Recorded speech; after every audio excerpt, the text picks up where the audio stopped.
எம்.ஜி. ராமச்சந்திரன் ஒரு படிக்காத மனிதர் 1979 பியூசியை இங்க இருந்து தூக்கலான்னு ஒரு முடிவு எடுக்கிறார்.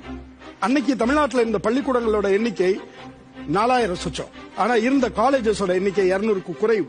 நீங்க அப்ப 10th முடிச்சுட்டு 11th SSLC முடிச்சா பியூசிங்கிறது காலேஜ்ல போய் பண்ணணும். அதாவது +2 காலேஜ்ல பண்ணணும். அப்ப என்ன ஆகும்?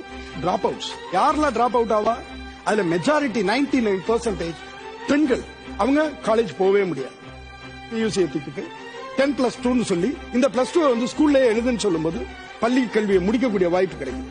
இது ஒரு முடிவு. இரண்டாவது முடிவு, அடுத்தது 82ல அவர் எடுத்த முடிவு, தனியார் கல்லூரிகள். அதையும் நாம எப்படி புரிஞ்சுட்டு பேசிட்டு இருக்கோம்? தனியார்லாம் சம்பாதிச்ச அதுல பேசப்படாத விவரம் ஒண்ணு இருக்கு.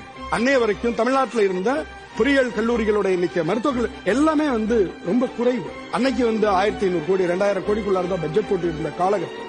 அவ்வளவு காசு கிடையாது. 50% சீட்ஸ். உங்கள்ட்ட 100 சீட் இருக்குன்னா அதுல 50% சீட்ஸ் கவர்மெண்ட் எடுத்துக்கும். அந்த முடிவை எடுத்தாரு. நீங்க இன்னைக்கு தமிழ்நாட்டில் இந்தியாவிலே அதிகமா பொறியியல் கல்லூரிகள் இருக்கு. 1997 இந்தியாவிலேயே முதல் முறையா இங்கதான் ஐடி பாலிசி உருவானுச்சு. 2000 இங்கதான் டைடல் பார்க் உருவானுச்சு.